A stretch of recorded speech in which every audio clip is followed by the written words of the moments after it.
വെറുപ്പിന്റെ രാഷ്ട്രീയം ഇന്ത്യയിലും കേരളത്തിലും ആധിപത്യം നേടാൻ നടത്തുന്ന ശ്രമങ്ങളെ സാഹോദര്യ രാഷ്ട്രീയമെന്ന മൂല്യത്തിലൂടെ ചെറുത്തുതോൽപ്പിക്കാൻ മുഴുവൻ ജനതയും മുന്നോട്ട് വരണമെന്ന് വെൽഫെയർ പാർട്ടി സംസ്ഥാന പ്രസിഡന്റ് റസാഖ് പാലേരി ആവശ്യപ്പെട്ടു. കേരള പദയാത്രയുടെ നാട്ടിക മണ്ഡലം പദയാത്രയിൽ സംസാരിക്കുകയായിരുന്നു അദ്ദേഹം. നാട്ടിക സെന്ററിൽ നിന്നും ആരംഭിച്ച് പദയാത്ര വലപ്പാട് സെന്ററിൽ സമാപിച്ചു. പൊതുസമ്മേളനം വെൽഫെയർ പാർട്ടി സംസ്ഥാന ജനറൽ സെക്രട്ടറി സുരേന്ദ്രൻ കരിപ്പുഴ ഉദ്ഘാടനം ചെയ്തു. ജില്ലാ പ്രസിഡന്റ് അഡ്വക്കേറ്റ് KS നിസാർ മുഖ്യപ്രഭാഷണം നടത്തി. നാട്ടിക മണ്ഡലം പ്രസിഡന്റ് അബ്ദുൽ ഗഫൂർ അധ്യക്ഷത വഹിച്ചു. ജില്ലാ വൈസ് പ്രസിഡന്റ് സരസ്വതി വലപ്പാട്, നാട്ടിക മണ്ഡലം സെക്രട്ടറി നസീഹ് എടശ്ശേരി എന്നിവർ സംസാരിച്ചു. തുടർന്ന് വിക്രമനും മുത്തുവും ഒരു താത്വിക അവലോകനം തിരുവനാടകം വേദിയിൽ അരങ്ങേറി. നാട്ടിക മണ്ഡലം കമ്മിറ്റി അംഗങ്ങളായ റഹീം നാട്ടിക, ബഷീർ സെൻ, ഷിയാദ് മജീദ്, അനീസ് അഹമ്മദ് എന്നിവർ പദയാത്രയ്ക്ക് നേതൃത്വം നൽകി.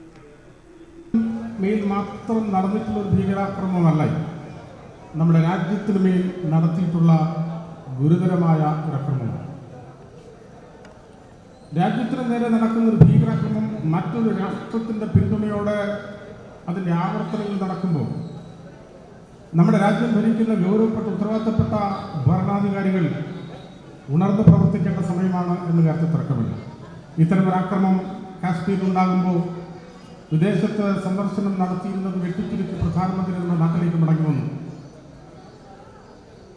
ഒരുപാട് ആലോചനകൾ നടക്കുന്നു. ഒരുപാട് തീരുമാനങ്ങൾ ഗൗരവമായി എടുത്ത് പാകിസ്ഥാനെതിരെ ആക്രമണം നടത്തുന്നതടക്കമുള്ള തീരുമാനമെടുത്തുകൊണ്ടിരിക്കുന്നു എന്നത് നമുക്ക് അഭിമാനകരമായ കാര്യങ്ങൾ തന്നെയാണ്. പക്ഷെ നിരവധി തവണ ആവർത്തിച്ച് BJP ഭരണനിർവഹണം നടക്കുന്ന നമ്മുടെ രാജ്യത്ത് സുരക്ഷാ വീഴ്ച ഉണ്ടാകുന്നു എന്നത് അത്യന്തം അപകടകരമായ ഒരു കാര്യമാണ്. നമ്മുടെ രാജ്യത്ത് ആവർത്തിച്ച് സുരക്ഷാ വീഴ്ച ഉണ്ടാകുന്നു. ഈ സുരക്ഷാ വീഴ്ച ഉണ്ടാക്കുന്ന ഭരണകൂടത്തെ ചോദ്യം ചെയ്യാനും എന്തുകൊണ്ടെങ്കിലും ഇത് ആവർത്തിച്ച് സംഭവിക്കുന്നു എന്ന അഭിപ്രായ പറയാനോ നമുക്കിടയിൽ അങ്ങനെ ആരും ഉണ്ടാവുന്നില്ല എന്നതാണ് ഖേദകരമായ സംഗതി.